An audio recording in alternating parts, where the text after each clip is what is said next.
દિલ્હી વિદ્યાર્થી આંદોલનના સમર્થનમાં પાદરામાં કોંગ્રેસનું વિરોધ પ્રદર્શન, પોલીસ દ્વારા કાર્યકરોની અટકાયત. દિલ્હીના જંતર મંતર પર વિદ્યાર્થીઓના આંદોલનને લઈ કોંગ્રેસનો વિરોધ.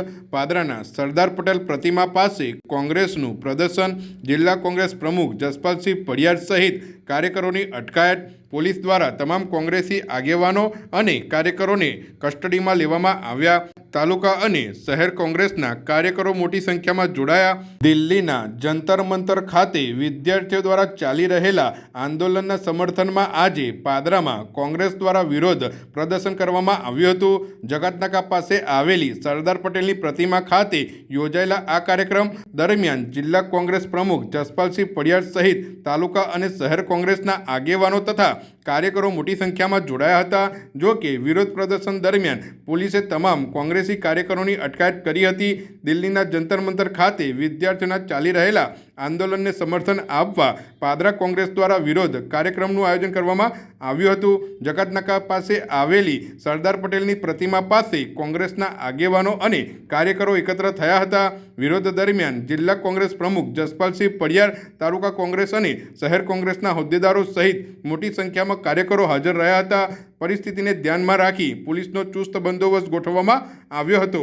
વિરોધ પ્રદર્શન આગળ વધે તે પહેલાં જ પોલીસે જિલ્લા કોંગ્રેસ પ્રમુખ સહિત તમામ કાર્યકરોની અટકાયત કરી હતી. ત્યારબાદ પોલીસ દ્વારા તમામને કસ્ટડીમાં લઈ કાર્યવાહી હાથ ધરવામાં આવી હતી. દિલ્હીના વિદ્યાર્થી આંદોલનના સમર્થનમાં પાદરામાં યોજાયેલા કોંગ્રેસના વિરોધ પ્રદર્શન દરમિયાન પોલીસે તમામ આગેવાનો અને કાર્યકરોની અટકાયત કરી છે. હાલ સમગ્ર મામલે રાજકીય ચર્ચાઓ તેજ બની છે.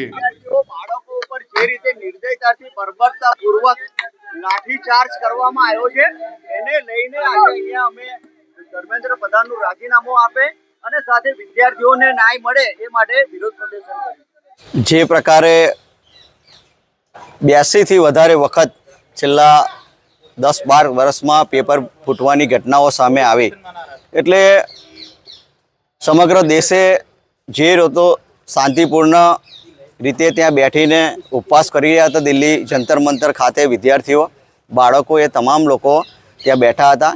પરંતુ જે રીતે ઉપવાસ આંદોલનને તોડવા માટે ત્યાં બેઠેલા લોકોને ત્યાંથી લઈ લેવામાં આવ્યા, સાથે સંસદ તરફ જે કૂચ કરતા વિદ્યાર્થીઓ હતા એમની સાથે સંવાદ કરવાની જગ્યાએ જે બર્બરતાપૂર્વક લાઠીચાર્જ કરવામાં આવ્યો, સમગ્ર દેશે આ બધી જ ઘટનાક્રમ જોયો છે.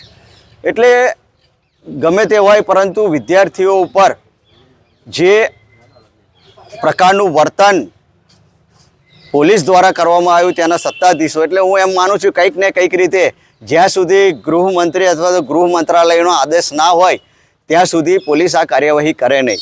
એટલે ખાસ કરીને આજે ધર્મેન્દ્ર પ્રધાનનું રાજીનામું સાથે ગૃહમંત્રીનું રાજીનામું પણ જે રીતના દ્રશ્યો સામે આવે છે સમગ્ર દેશે જોયું છે, જેથી કરીને રાજીનામાની માંગ સાથે આજે અહીંયા વિરોધ પ્રદર્શનનો કાર્યક્રમ કરવામાં આવ્યો.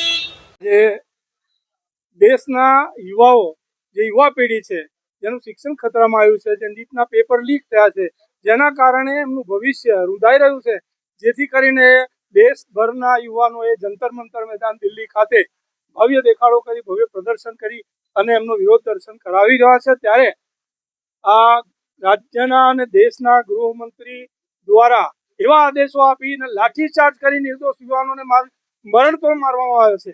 અને એમાં જેની નેમપ્લેટો ના હોય, જેની વર્દી ઉપર કોઈ નેમપ્લેટ ના હોય, એવા આરએસએસના અને ભાજપના જે પર્સનલ ગુંડાઓ હોય એ લોકોએ અહીંયા આગળ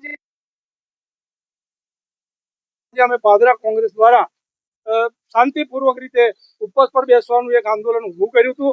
એમાં અમને અહીંયા પાદરા પોલીસ સ્ટેશનમાં ડિટેન કરીને લાવવામાં આવ્યા છે. જય ભીમ, જય ભારત.